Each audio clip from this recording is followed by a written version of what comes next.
Shabbat Shalom para todos mis hermanos, el Señor los bendiga y bienvenidos a un estudio más de las Sagradas Escrituras, continuando con el comentario verso a verso del libro de Segunda de Reyes. Hoy estudiaremos el capítulo 10 y el capítulo 11 del segundo libro de Reyes. La historia en la que estamos tiene que ver con Acab.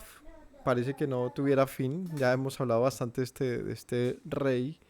Digamos que a lo largo de lo que lleva el libro de Segunda de Reyes y un poco del final del primer libro de Reyes, tiene que ver con este rey de Israel. Pues sucede que en lo que veremos hoy, un hombre va a cumplir, sin lugar a dudas, se va a cumplir lo que el Señor había anunciado que acontecería con Acab y su descendencia. Acab ya está muerto para este momento, pero se va a seguir mencionando él y su casa y sus descendientes, cumpliendo una profecía o algo que se anunció antes. Así que veremos esta historia y pues lo que acontecerá después de este, digamos, de lo que sigue, ¿no? ¿Quién va a suceder después de, de, de las muertes que va a traer Jehú en Israel y en Judá? Porque va a ser un hombre, digamos que bastante sanguinario. Así que veamos esto con un ojo histórico y con un ojo también de aprendizaje para que las experiencias de otros, las guerras, los conflictos, la sabiduría, um, todo nos muestre qué agradó al Señor en ello y qué definitivamente desagradó al Altísimo, de tal manera que nosotros podamos tomar mejores decisiones. El capítulo 10 de Segunda de Reyes. Vamos a hablar entonces y nos vamos al estudio. Padre Celestial, te doy gracias en esta noche por permitirnos aprender, Señor. Abre nuestra mente y nuestro corazón para escuchar tu palabra, Señor. Por favor, enséñanos, instrúyenos, te lo ruego. En el nombre de Yeshua. Amén. Entonces, vamos al capítulo 10, versículo 1. Dice, tenía Acab en Samaria 70 hijos. Jehú escribió cartas y las envió a Samaria, a los principales de Jezreel, a los ancianos y a los ayos de Acab, diciendo, inmediatamente que lleguen estas cartas a ustedes, los que tienen a los hijos de su señor, y los que tienen carros, y gente de a caballo, la ciudad fortificada y las armas, escojan al mejor y al más recto de los hijos de su señor, póngalo en el trono de su padre, y peleen por la casa de su señor. Bueno, la historia del capítulo anterior y la última enseñanza menciona este rey Jehú. ¿Quién fue Jehú? Pues véanse el estudio o lean el capítulo 9, pero básicamente fue un hombre que fue ungido por Eliseo y se le da una instrucción. En el capítulo 9, ahí arrancando, dice, Eliseo llamó a uno de los hijos de los profetas y le dijo, ciñe tus lomos, toma una redoma de aceite en tu mano, ve a Ramot de Galaad, cuando llegues allá verás a Jehú, hijo de Josafat, hijo de Nimsi. Entrando, haz que se levante entre sus hermanos, llévalo a la cámara, toma luego la redoma de aceite y derrámala sobre su cabeza y di, así dijo Yahweh, te he ungido por rey sobre Israel, y abriendo la puerta echa a huir y no esperes. Fue pues el joven a Ramot y bueno, encontró al príncipe y en el versículo 6 dice, él se levantó, entró en la casa, derramó el aceite sobre su cabeza y dijo, así dijo Yahweh, te he ungido por rey sobre Israel, el pueblo del Señor, herirás la casa de Acab tu señor para que yo vengue la sangre de mis siervos los profetas, la sangre de todos los siervos de Yahweh, de la mano de Jezabel. Y perecerá toda la casa de Acab, destruiré de Acab todo varón, así el siervo como el libre en Israel. Yo pondré la casa de Acab como la casa de Jeroboam, hijo de Nabat, como la casa de Baasa, hijo de Ahías, y a Jezabel la comerán los perros en el campo de Jezreel y no habrá quien la sepulte. Enseguida abrió la puerta y se echó a huir. Aquí está digamos, la instrucción y la encomienda que tiene este rey. Entonces es ungido por un profeta para que usurpe el trono, para que lo arrebate, se lo quite a Acab. Bueno, no a Acab, a sus descendientes, a los que estaban reinando en este momento, que era Joram, un descendiente de Acab. Es decir, aquí viene un golpe, ¿no? De estado, se levanta un guerrero llamado Jehú y va y bueno, ahí ya en la historia cuentan cómo va hasta donde Joram y lo termina matando. Él estaba enfermo para ese momento, fue una oportunidad para asesinarlo. Es un tema bien complejo, ¿no? Y por eso siempre como se deben leer las historias, pues como historias, como hechos. No debemos, eh, digamos que, abstenernos de entender que la vida tiene muchas aristas muy puntudas, muy difíciles y que todo lo que hacemos pues inevitablemente trae consecuencias. Acab fue un hombre muy malo, bastante malo, de los más perversos que en su reinado hubo en Israel y también su mujer que es mencionada acá, Jezabel. Estos mandaron matar a muchos profetas de Dios, hicieron entre sus muchas prácticas y por la cual aquí dice el Señor, tomaré venganza por mis profetas. En esta matanza de profetas, y entre las muchas, pues no solamente mataban profetas, también mataban personas como Nabot para quitarle su finca, su viña. Demuestra el tipo de personas que eran estos líderes. Entonces Jehú es ungido, es elegido para que vaya y vengue esto. ¿Qué tipo de venganza era? Ojo por ojo. Tipo un juicio de erradicación. Al nivel de Jeroboam, de Baasa, que también fueron hombres malvados, de los cuales el Señor dijo pues eran erradicados.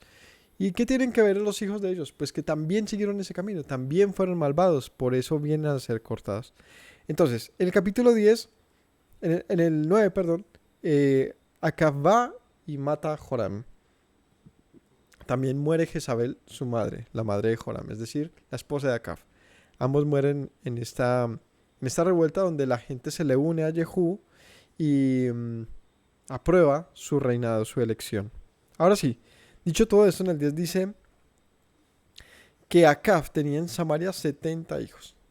70 hijos. Una camada grande, ¿no? Camada. Tenía muchos hijos este rey y estaban en Samaria, la capital de Israel al norte. ¿Y qué dice Jehú? Manda a escribir cartas, dice, envíen cartas a todos los que están allá. Y dicen, pongan prontamente un sucesor a su padre, porque ha muerto Joram. Entonces dice, pues ha muerto Joram, hijo de Acab, entonces pues que alguno de sus hijos lo reemplace. Pongan al mejor. O sea, el reto a los descendientes de Acab dice, pongan al mejor. Escojan la ciudad fortificada, la gente a caballo, lo mejor, lo más recto de sus hijos, pónganlo en el trono de su padre y peleen por la casa de su señor. Le está diciendo, voy por ustedes. Pongan al mejor, o sea, no les tengo miedo. No, es más, les dice, voy por ustedes. No lo hace a escondidas, no lo hace a las espaldas de ellos, sino de frente. Les sentencia una guerra a los descendientes de Acab. 70 príncipes por lo menos habían que podrían suceder a Acab en el trono. Dice en el 4 que ellos tuvieron gran temor. Dijeron, aquí 2 reyes no pudieron resistirle. ¿Cómo le resistiremos nosotros? ¿Cuáles reyes? Pues la historia de la semana pasada. Uno es Joram, que es el hijo de Acab, y el otro ¿cuál es? Ocosías. Recuerden que Ocosías, rey de Judá, va junto con Joram. O sea, cuando Jehú va a casa de Joram y él estaba enfermo, también allí estaba Ocosías, rey de Judá. Y cuando salen a pelear contra Jehú, pues Ocosías también lo hace y termina huyendo. Y Jehú ordena también matar a Ocosías, aunque esto no fue una instrucción de Dios. El Señor no le ordenó. Pues vamos a ver que Jehú pues hizo grandes estragos, ¿no? Entre estos está matar al rey de Judá, que no fue una instrucción de Dios. El Señor no le dijo nada en ese respecto. Ya se creyó pues el duro y empezó a hacer de todo. Entonces los hijos de Joram, de de Acab dijeron, no, pues si este ya mató a 2 reyes, pues nosotros qué. Es un tipo que no le tiene miedo a nada. O sea, imagínense que hoy en día maten a un rey que está visitando otra nación. Eso es un acabose tenaz. Y que uno esté dispuesto a algo como eso, matar a un presidente o algo así, eso es porque uno no le tiene miedo a nada. Entonces dice, ¿cómo le vamos a resistir? El mayordomo 5, el gobernador de la ciudad, los ancianos y ellos enviaron a decir a Jehú, somos tus siervos, haremos lo que nos mandes, no elegiremos por rey a ninguno, haz lo que bien te parezca. Entonces dijeron, no, a este no le vamos a poner frente, es mejor rendirnos y que haga lo que quiera. Él les escribió la segunda vez diciendo, si son míos y quieren obedecerme, tomen las cabezas de los hijos varones de su señor. Vengan a mí mañana hasta ahora a Jezreel. Y los hijos del rey, 70 varones, estaban con los principales de la ciudad que los criaban. Cuando las cartas llegaron a ellos, tomaron a los hijos del rey, degollaron a sus 70 varones, pusieron sus cabezas en canastas y las llevaron a Jezreel. Fuerte, ¿no? Porque los sitios les dice, nos vamos a guerra. Pero esta gente dijo, no, este no va a ser una pelea fácil, rindámonos. Pero este inmediatamente pides la cabeza de los líderes. Es decir, si en verdad son mis aliados, pues ustedes hagan el trabajo sucio. Quítenle la cabeza a los 70 hijos de su señor. Y así hicieron. Pues era eso o morir a espada por mano de Jehú. Las enviaron las cabezas de estos 70 en canastas. Vino un mensajero que dio la nueva diciendo, han traído las cabezas de los hijos del rey. Y él dijo, pónganlas en dos montones a la entrada de la puerta hasta la mañana. Eso es terrible ver algo como eso, ¿no? Imagínense, 2 montones de 35 cabezas cada uno. Eso debe ser realmente harto, ¿no? O sea, bastante. Dos montoncitos grandes. Y lo que eso, o sea, lo que eso significa, lo que eso representa es vencer a una dinastía, a una casa, a una casa real. Pónganlas en 2 montones hasta la puerta de mañana, en la puerta hasta mañana. Vengan, y venida la mañana salió él y estando en pie, dijo a todo el pueblo, ustedes son justos, he aquí que he conspirado contra mi señor y le he dado muerte. Pero, ¿quién ha dado muerte a todos estos? Saben ahora que de la palabra que Yahweh habló sobre la casa de Acab, nada caerá en tierra, y que Yahweh ha hecho lo que dijo por su siervo Elías. Ya lo que dice, como dice Jehú. Entonces espera que llegue el siguiente día, que la gente esté reunida ante tal espectáculo de 70 cabezas de los príncipes de la nación. Dice, yo maté a Joram. Yo maté a Joram. Pero ¿y estos a quién los mató? ¿No? Es lo que dice Jehú. ¿Y qué dice? ¿Quién los mató? El Señor. Él dice, no hay palabra que Dios diga que no se cumpla. Así que, pues estos murieron porque así lo anunció Dios. Esto fue algo que se anunció desde antes. O sea, les está diciendo al pueblo, si me quieren señalar, pues tendrán que señalar para arriba. Porque esto no me lo propuse yo, sino que Dios había anunciado que de la casa de Acab no quedaría ninguno. Así que se está cumpliendo su palabra, como dijo Elías en su tiempo, finales del primer libro de Reyes. Mató entonces Jehú a todos los que habían quedado en la casa de Acab en Jezreel, a todos sus príncipes, a todos sus familiares y a sus sacerdotes, hasta que no quedó ninguno. Después de eso, ¿qué hizo entonces este hombre? Pues se llena incluso de más, ¿cómo se llamaría? De valor para hacer lo que va a hacer, y es matar a todos los que habían en ese lugar. O sea, no solo mata a estos 70 hombres, sino que dice aquí que mató a todos, sacerdotes, familiares. No quedó nadie. Se levantó de allí para ir a Samaria y en el camino llegó a una casa de esquileo de pastores, ¿no? En la ventanita que tiene como un barrilete girando, ¿no? Se esquilan ovejas.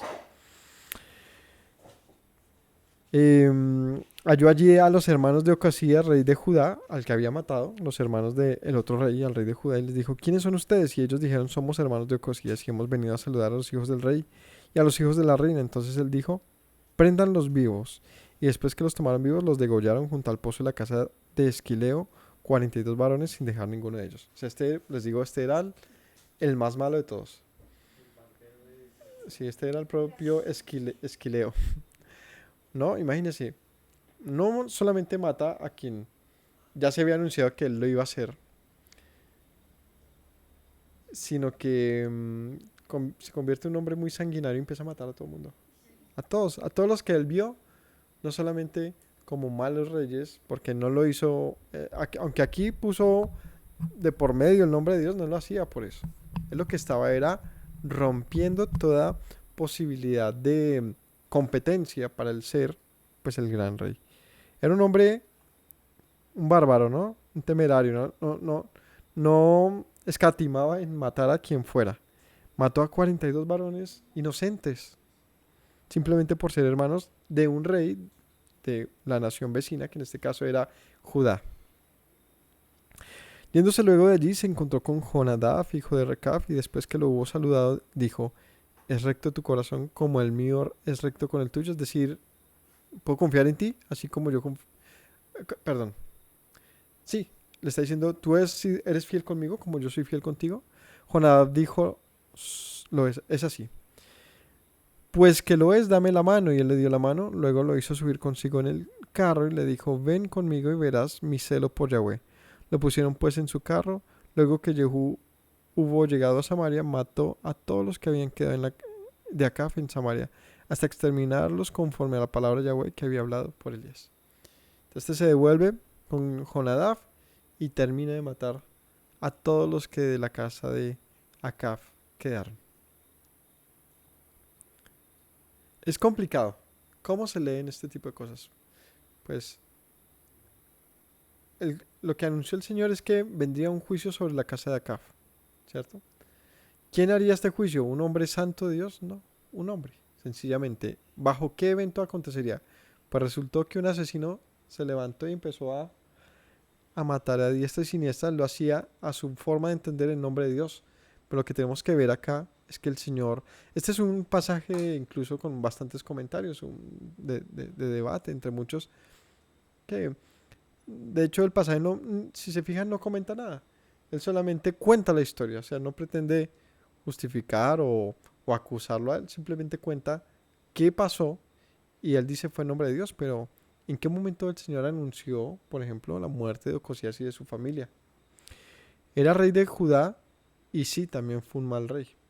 Pero lo que quiero que entendamos es que este hombre se extralimitó de lo que, por lo menos en esencia, el profeta le dijo. Y le dijo, ve y destruye a la casa de Acab. Pues este hombre terminó haciendo estragos. Jehú dice en el 18, después reunido Jehú a todo el pueblo y les dijo, Acab sirvió poco a Baal, pero Jehú lo servirá mucho. Se está diciendo, Acab, el señor de ustedes, al que asesiné a su casa, él servía a Baal, pero no tanto. Yo sí lo voy a servir en forma. Dánmeme pues luego a todos los profetas de Baal, a todos sus siervos y a todos sus sacerdotes, que no falte ninguno, porque tengo un gran sacrificio para Baal. Cualquiera que falte no vivirá. Pues les digo, él dice, en el nombre de Yahweh voy a matar a todos estos. Pero me hacen el favor y me traen un gran sacrificio para Baal. O sea, ¿qué quiero que entendamos? El nivel de locura que había en esa época. No cualquiera que hable en nombre de Yahweh, pues es un siervo de Yahweh. No cualquiera que diga hacer cosas en nombre de Dios, realmente las hace, digamos, podemos confiar en esa persona. Lo que hay que entender más bien es la soberanía del Señor, que ya había conocido que un asesino de este nivel se levantaría para destruir la casa de Acab. Por eso la anunció. ¿Me hago entender? Es decir, el Señor utiliza, como dice Pablo, de una manera muy interesante. Dice, tiene sus vasos de honra y sus vasos de deshonra. Donde este sería, evidentemente, un vaso de deshonra, pero a final de cuentas un instrumento. ¿Para qué? Para hacer un juicio. Un juicio. En contra de Acab y de su casa. Pero este no era mejor. Este vino y dijo, ay, ¿qué pasó con la música Baal? ¿No? Me la ponen que a mí me gusta más. Va a destruir a todos los demás. En el título de acá dice extermina el culto de Baal. O sea, los va a reunir. Y les va a hacer les va a prender fuego. Ojalá. Los va a exterminar. Entonces, em, Jehú reúne a todos los sacerdotes de Baal y ¿qué hace? Pues él está en el norte, una zona donde ya se había extendido el culto a Baal. Ese fue, digamos, el gran logro negativo de Acab, que él instaura un culto a Baal completo, porque su esposa Jezabel era una adoradora de Baal, es decir, este es un dios extranjero. La esposa de Acab era extranjera, ¿no? Ella era una cananea. Trae su dios, lo sienta en esta zona y Yehú dice, pues va a seguir haciendo el trabajo. ¿Cuál es el trabajo? Pues realmente lo que estaba haciendo era continuar la matanza. Es decir, les hace pensar a ellos que va a honrar a Baal. ¿No? Dice, llamadme pues luego a todos los profetas de Baal, todos sus siervos, sacerdotes, que no falte ninguno, porque tengo gran sacrificio para Baal. Cualquiera que falte no vivirá. Esto hacía Jehú con astucia para exterminar a los que honraban a Baal. Y dijo Jehú, santificad un día solemne a Baal, y ellos convocaron. Envió Jehú por todo Israel y vinieron todos los siervos de Baal, de tal manera que no hubo ninguno que no viniese. Entraron en el templo de Baal y el templo de Baal se llenó de extremo a extremo. Dijo al que tenía encargo a sus vestiduras, saca vestiduras para todos los siervos de Baal. Le sacó vestiduras, entró Jehú con Jonadab, hijo de Recaf, en el templo de Baal, y dijo a los siervos de Baal, mirad y ved que no hay aquí entre vosotros alguno de los siervos de Yahweh, sino solo los siervos de Baal. Cuando ellos entraron para hacer sacrificios y holocaustos, Jehú puso fuera a 80 hombres y les dijo, cualquiera que deje vivo a alguno de estos hombres que yo he puesto en sus manos, su vida será por la del otro. Después que acabaron ellos de hacer el holocausto, Jehú dijo a los de la guardia y a los capitanes, entren, mátenlos, que no escape ninguno, y los mataron a espada y los dejaron tendidos. Los de la guardia y los capitanes y fueron hasta el lugar santo del templo de Baal, y sacaron las estatuas del templo de Baal, las quemaron la estatua de Baal, derribaron el templo de Baal, lo convirtieron en letrinas hasta hoy. O sea, continúa haciendo lo que entendió como un propósito en lo que los profetas le ordenaron, ¿no? Y era no solamente acabar con Acab y su casa, sino con la obra de Acab. Entonces, por eso les decía, Acab introduce el baalismo, no sé si exista, eh, a la nación, pero Jehú con sangre, con violencia y con un estilo de erradicación muy extremo y muy astuto, termina destruyendo a todos los servidores de Baal, a todos los, digamos, líderes. Iba al grano, ¿no? Fue por los hijos de Acab, fue por los líderes digamos, de este culto a los dioses, a Baal, y a todos los asesina. Ordena a 80 hombres que maten a todos estos. Estaban con sus túnicas de servicio, no tenían armas, seguramente estaban en un templo. Es decir, fue una muerte fácil. Cayeron presos en una trampa que les pone Jehú. Así exterminó Jehú a Baal de Israel.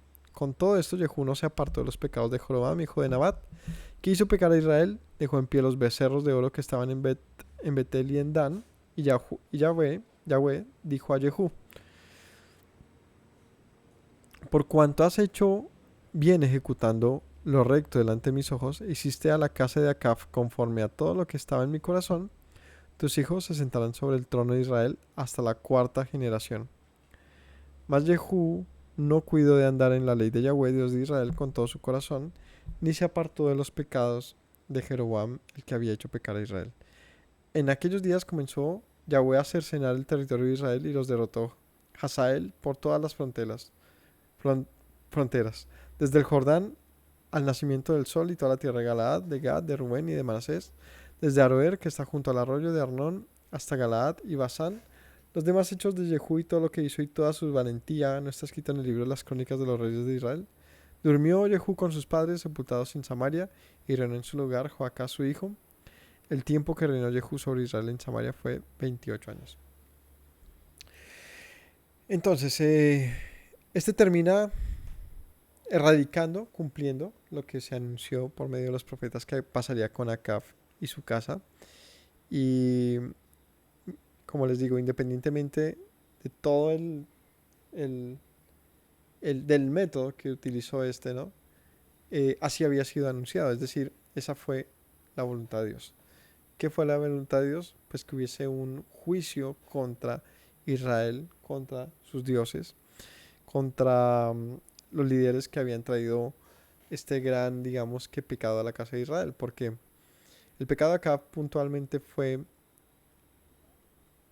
dañar a una nación que tenía una forma de culto, de servir a su Dios, y este lo que hizo fue matar a sus profetas, obligarlos de una u otra manera a servir a un nuevo Dios. Pues Jehú lo que hizo fue revertir esto, ¿no? Y mata a los profetas ahora de Baal, y mata a todos mm, a los de la casa de Acab, para que no hubiese quien se levantase a seguir con ese camino, esa obra que había llevado Acab adelante en su reinado. Pero dice que él siguió en los pecados de Jeroboam. ¿Cuál fue el pecado de Jeroboam, sabe? Jeroboam, pues no, de Jeroboam, lo que él dijo ¿Cuál fue? Dice, con todo esto no se apartó de los pecados de Jeroboam, que hizo pecar a Israel y dejó en pie los becerros de oro que estaban en Betel y Dan. Sí. Esto quiere decir que a pesar de que él quitó el culto a Baal, no restauró el culto al Señor. O sea, no como debe ser. Porque si bien él creía que estaba sirviendo al Señor, es decir, lo hacía, por lo menos en lo que, como se lee, lo hacía para Dios, ¿no? Entendía que de esa manera estaba sirviendo a Dios y en efecto aquí dice que Yahweh dice, hiciste lo correcto, ¿no? Es decir, acabaste con la casa de Acab.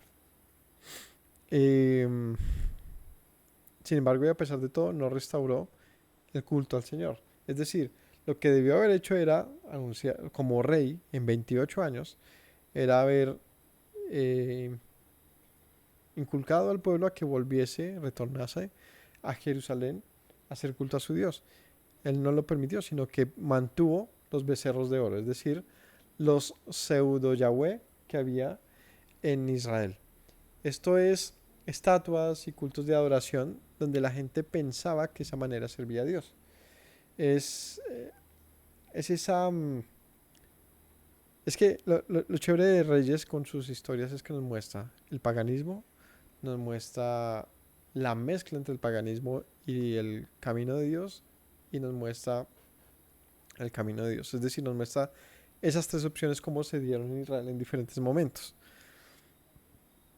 Un pueblo que conocía, o pues, más allá que conocía, un pueblo que mantenía una tradición, una costumbre, una identidad de servir a Dios conforme a la ley de Moisés, pero que luego se desvía de eso y se mezcla con otros tipos de culto, que es lo que hace Jeroboam, y él lo que hace es imponer una nueva forma de culto, o sea, lo cambia, no necesariamente introduce dioses ajenos, sino que él se inventa una nueva forma de culto al Señor.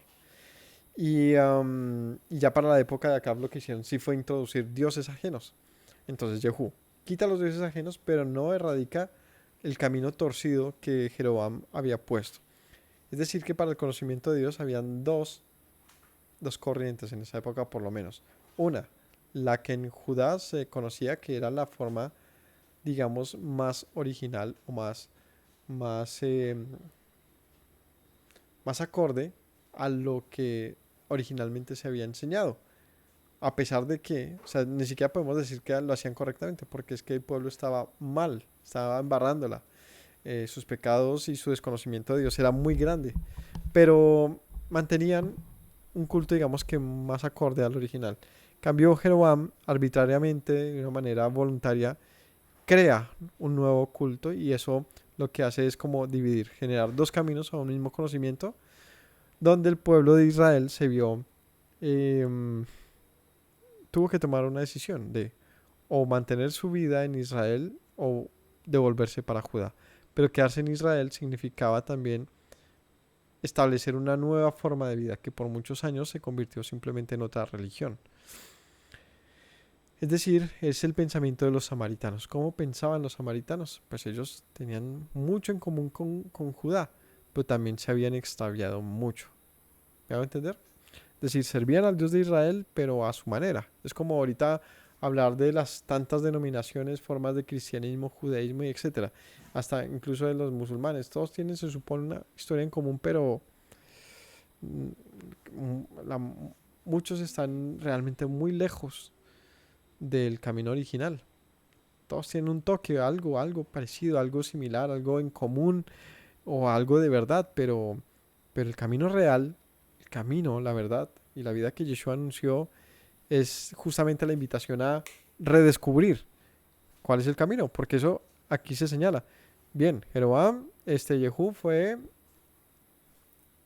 valiente para llevar un juicio grande a Israel, pero no fue valiente o no se esforzó o no hizo nada para restablecer lo que realmente, o lo que, algo que había trascendido más allá, y era que Israel en su cultura, en su forma de vida, en su idiosincrasia, se había extraviado del camino original. Cuando Atalía, capítulo 11, madre de Ocosías, o sea, ahora por el lado del sur, de la madre del rey de Judá, que lo mató Jehú y mató a sus hermanos, ¿no? Dice ahí. Cuando Atalía vio que su hijo había muerto, se levantó y destruyó toda la descendencia real. Esto es ver Juego de Tronos, esto es como ver este tipo de películas, ¿no? Eso es matanza tras matanza y ver oportunidades en todo eso. Y bueno, cuando muere Ocosías, eh, la mamá de Ocosías se levantó y destruyó toda la descendencia real. Es decir, mató a los hijos de Ocosías y cualquiera que pudiese levantarse en el trono. Josaba, hija del rey Joram, hermana de Ocosías, tomó a Joás, hijo de Ocosías. O sea, hasta sus nietos los mató. Lo sacó furtivamente entre los hijos del rey a quienes estaban matando y lo ocultó de Atalía. Mujer bárbara, ¿no? Pero una tía, ¿cierto? Una tía loca. No, es una tía valiente. Agarra a uno de estos pequeños y lo esconde. A él, a su ama, en la cámara de dormir, y en esta forma no lo mataron. O sea, la que cuidaba al niño. Los escondió. Estuvo con ella escondido en la casa de Yahweh 6 años y Atalía fue reina sobre el país. Los escondió, ¿dónde? En el templo. En la casa de Yahweh 6 años. Mientras tanto, Atalía pensó que había muerto todo el mundo, ¿no? Y quedó reina, es decir, usurpa el trono. Y increíble, hubo una reina en Israel, ¿no? Son cosas que no se cuentan, pero historia es historia. Historia es historia, la historia tiene que contarse. Hubo una reina, así sea por 6 años, que es bastante, de hecho. Pero fue una mujer reina en el país. ¿Cómo le hizo? A las patadas, ¿no? A los... Como era común en esas épocas y como sigue siendo común en muchos lugares aún hoy. Mas el séptimo año envió Joiada, perdón, tomó jefes de centenas, capitanes y gente de la guardia y los metió en la casa de Yahweh e hizo con ellos alianza, juramento en la casa de Yahweh y les mostró al hijo del rey. Les mandó diciendo, esto es lo que han de hacer. La tercera parte de ustedes tendrá guardia de la casa del rey el día de Shabbat. Otra tercera en la puerta de Shur. La otra tercera en la puerta del pórtico de la guardia. Así guardarán la casa para que no sea allanada. Entonces, Joiada hace toda una, ¿cómo se llamaría esto? Sí, una estrategia, como que se dispone a cuidar al niño a toda costa y hacer un plan que le permitiese cuidar al pelado, porque si esta mujer se entera que está vivo, lo más seguro es que sin importar de que esté al templo, va y lo saca de ahí. Entonces te pone una guardia estratégicamente dispuesta para cuidar al niño. Las dos partes de ustedes que salen al día de reposo tendrán la guardia de la casa de Yahweh junto al rey. Estarán alrededor del rey por todos lados, teniendo cada uno sus armas en las manos. Cualquiera que entre en las filas morirá. O sea, cualquiera que intente cruzar hacia el niño, ya saben cuál es su misión. Estarán con el rey cuando salga y cuando entre. Este era el legítimo rey. Este era el legítimo rey. Porque había una forma de gobierno donde lo que estaba haciendo esta mujer estaba fuera de ley. El legítimo rey estaba vivo. Los jefes de centenas hicieron todo como el sacerdote de Joiada les mandó. Tomaron cada uno los suyos, esto de los que entraban en el día de Shabbat, los que salían en día de reposo. Vinieron al sacerdote Joiada y el sacerdote dio a los jefes de centenas las lanzas y los escudos que habían sido del rey David, que estaban en la casa de Yahweh. Los de la guardia pusieron en fila, teniendo cada uno las armas de sus manos, desde el lado derecho de la casa hasta el lado izquierdo, junto al altar y el templo en derredor del rey. Bueno, entonces estos se acomodan como Joiada les había ordenado. ¿Y qué dice? Que les dio las lanzas y escudos que habían sido de David. O sea, estos tuvieron la oportunidad de tener el mejor equipamiento, el más honroso, más sagrado y más de todo que había en la nación. Están dispuestos para cuidar al joven dentro del templo. Sacaron a Joiada, hijo del rey, le puso la corona y el testimonio y le hicieron rey, ungiéndole y batiendo las manos, dijeron viva el rey. Entonces, la coronación o el ungimiento de este rey lo hizo el sacerdote Joiada y lo hace con toda la guardia real, o sea, con toda la protección. Ni Putin tiene tanta protección como este le puso a ese muchacho. Le puso la corona y el testimonio. Y lo unge. Este rey que se está levantando acá va a ser uno de los más grandes, de los buenitos. Porque la mayoría fueron malvados. Este fue uno de los buenos. Este muchacho crece dentro del templo junto a sacerdotes. Coloca en él el testimonio, es decir, la Torá. Y le ungen como rey delante de todo el pueblo. Oyendo a Atalía el estruendo del pueblo que corría, entró al pueblo en el templo de Yahweh, cuando miró y aquí que el rey estaba junto a la columna, conforme a la costumbre. Los príncipes y trompeteros junto al rey, todo el pueblo del país se regocijaba y tocaba las trompetas. Atalía entonces, rasgando sus vestidos, clamó a voz en cuello, traición, traición. Pero el sacerdote Joiada mandó a los jefes de centenas que gobernaban el ejército y les dijo, sáquenla fuera del recinto del templo, y al que la siguiere, mátenlo a espada. Porque el sacerdote dijo que no la mataran en el templo de Yahweh. Le abrieron pues paso, y en el camino por donde entraron los de a caballo a la casa del rey, allí la mataron.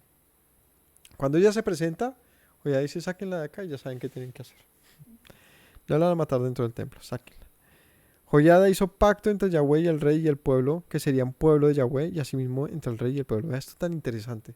Este era un sacerdote también valiente. Todos lo que hacían acá, todos estos movimientos eran tienen que ser de una valentía grande porque siempre estaba en riesgo la vida propia, ¿no? Y hace algo interesante. Hizo pacto entre Yahweh y el rey y el pueblo. Es decir, está consignándole a este rey del pueblo, está diciendo, este pueblo es de Dios.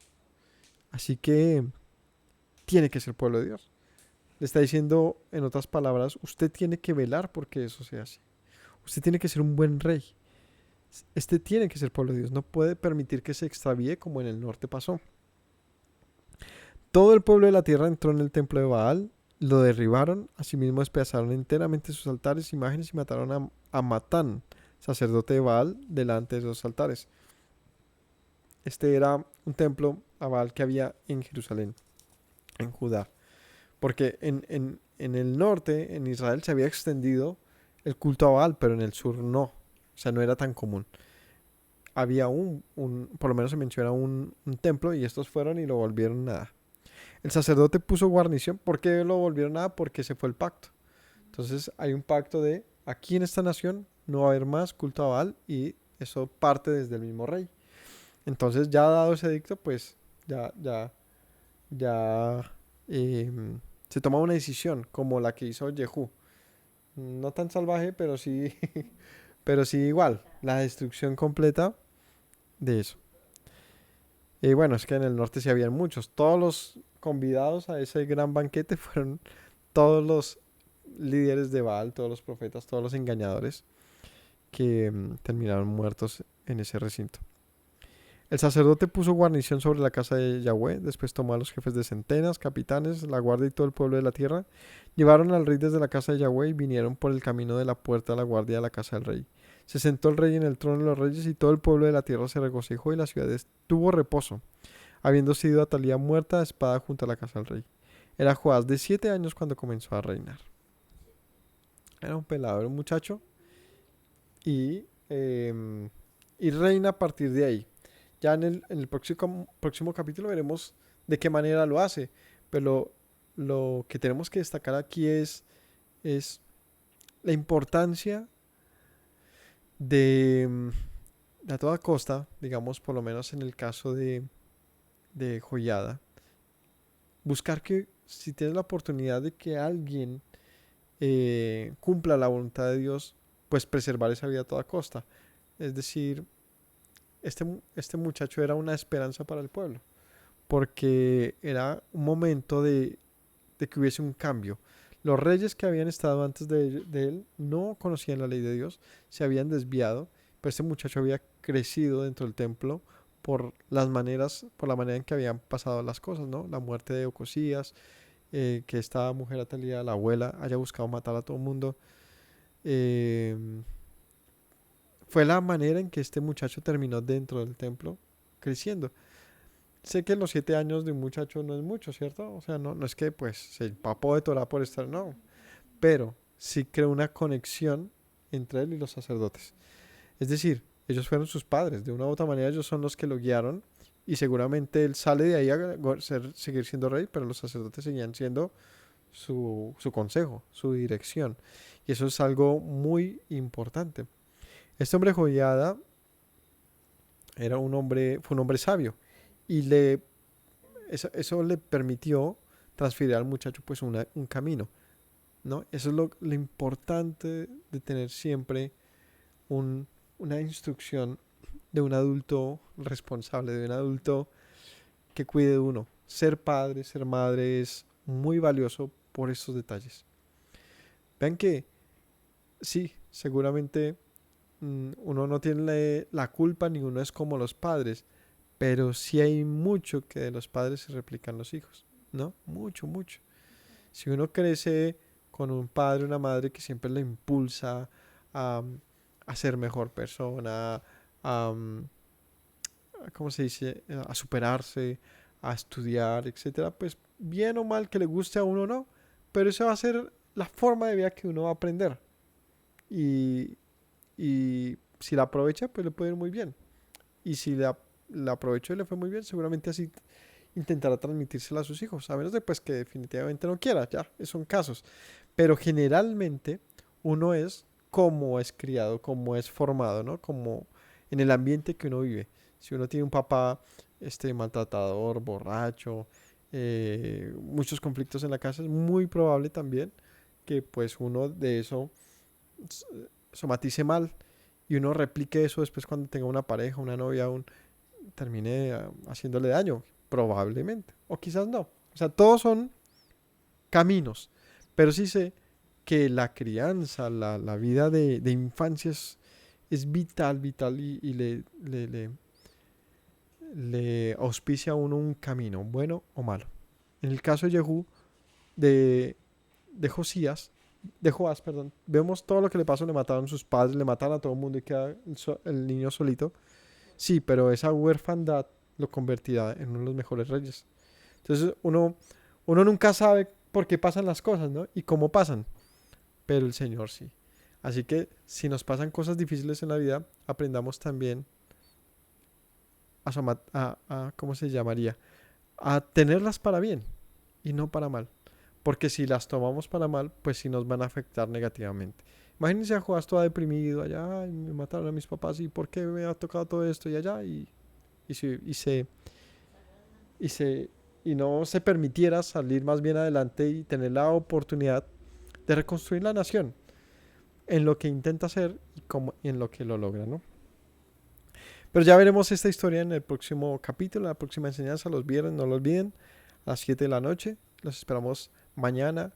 Recuerden que es culto a nuestro Dios, es un momento de reposo, es el día de Shabbat para nuestro Dios, para nuestro Dios. Que tengan todos una linda noche. Recordemos que nuestro Maestro nos dijo, si permanecen en mis palabras serán verdaderamente mis discípulos y conocerán la verdad y la verdad les hará libres. Amén. Que tengan todos una buena noche. Shalom.